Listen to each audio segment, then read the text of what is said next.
This segment of Delmarva Life is brought to you by the Sussex County Association of Realtors. So you want to put your house on the market, you're ready for a fresh start, but you never quite know when is the right time, or maybe you're looking to buy. Well, people are constantly talking about the poor economy, so when is the right time when it comes to buying or selling a house? Well, according to the Sussex County Association of Realtors, since January, more than 800 homes have been sold in Sussex County, totaling more than $275 million in sales.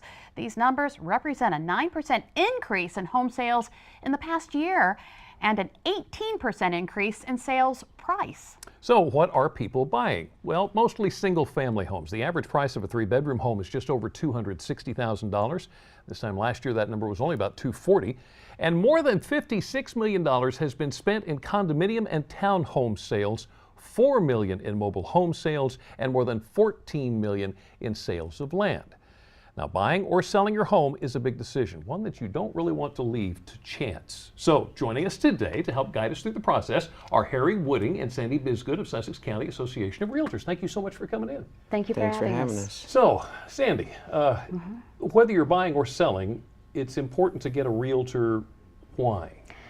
Well, you've just quoted a lot of statistics here, and those statistics were countywide. Right. You see a lot of statistics on the internet. Lots of information is out there. Not all of it is accurate.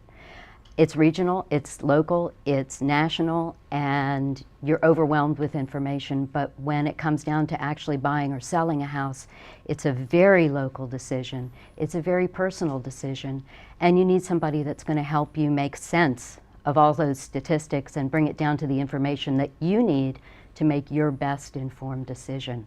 That's what we do. Okay. All right. So, Harry, if you choose not to use a realtor, what are some of the pitfalls you might run into? Well, some of the pitfalls, first of all, not every real estate agent is a realtor, and that is important to know. A realtor is bound by a code of ethics that Sandy and I live by, which is important to every buyer and seller, that we're trying and doing the right thing.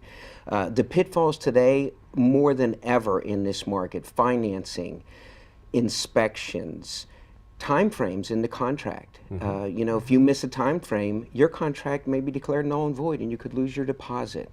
Or as a seller, you could lose your buyer. A lot of sellers don't know they need to be gone when the day they settled on the house. That comes as a shock to them. Yeah. It's not a surprise, you know, and there's a lot of surprises, a lot of places, things that can fall through the cracks if you don't do this for a living. Yeah. And you help negotiate the price as well. Absolutely, and price is always the most important, and I hate to say that, but it really is. And sellers put their house on the market and try to sell it by themselves. They either overprice it, underprice it. They don't have the information, as Sandy talked about. There's a lot of information out there. A lot of it is bad information. Yeah. And Sandy, you know, a lot of people, I think it's a simple process, but it really isn't, is it? There are so many steps and so many things to think about. And for a seller of a home, it's such a personal decision and such an emotional decision. And we're not emotional about it. We're based in the facts, we're based in the market, and what the market is saying. The market is really what dictates a price, not the realtor, and not the seller, and not the buyer. Well, the buyer more than the seller. But, so how does emotion come into play? Well, if I've been living in a house for 10 years or 15 years or 30 years, it's my home. It's where my kids grew up. I know all the projects I've done over the years. I remember all the good times. I know what a great house this has been for me. So you're going to price it higher?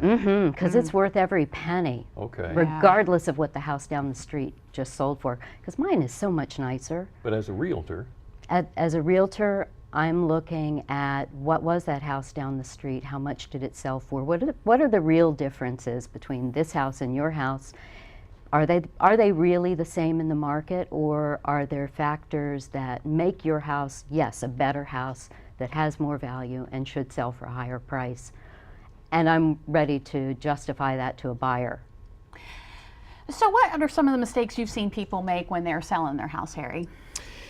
Some of the mistakes that they make is they don't give themselves enough time for the process, and the process is long in some areas and short in some areas. They think that they want to be out in the end of August, so they'll list their house in July, and in that market it may take 14 months to sell a home, or they want to be out in 14 months in a market where houses are selling in 30 days.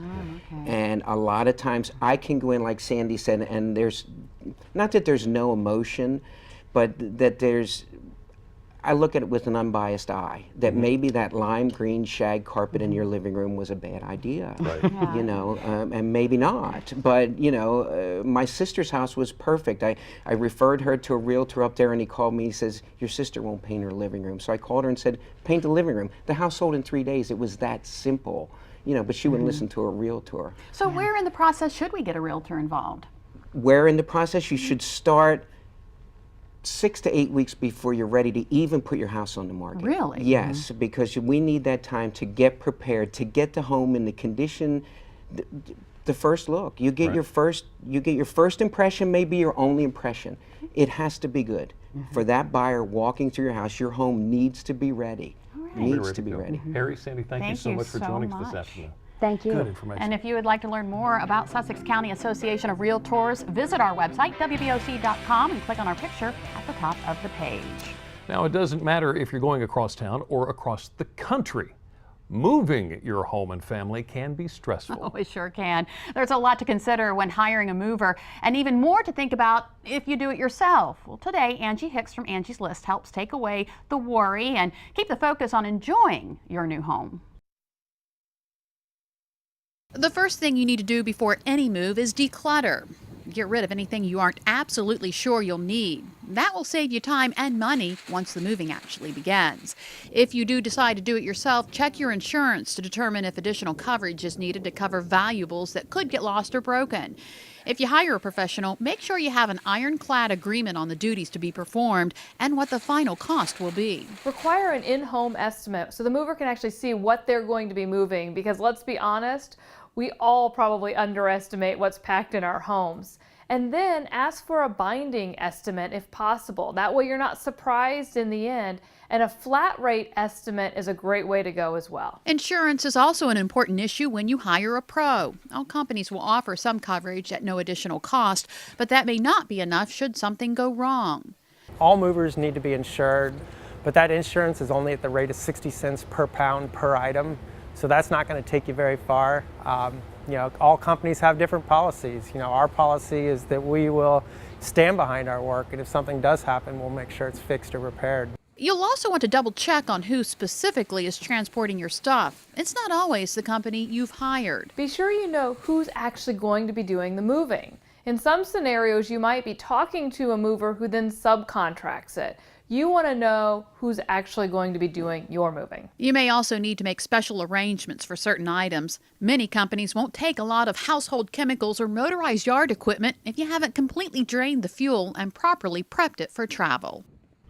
And Angie recommends taking a thorough inventory of all items you're moving, know the exact number of boxes that are being transported, and take photos of as many items as you can. If anything comes up missing, those photos will go a long way in getting you reimbursed by the movers. There you go. Well, once you're settled into your beautiful new home, it's time to think about decorating both inside and out. So still ahead, we're going to hear all about spring gardening, what we should be planting now, what's the best fertilizer, and what to remember when it comes to keeping a beautiful green lawn, green thumb or not. And if you find that gardening is getting increasingly difficult as you age, we've got the perfect thing. Later, learn about a few gardening assistive tools and how they can help you in getting back out there and doing what you love. Delmarva Life, we'll be right back.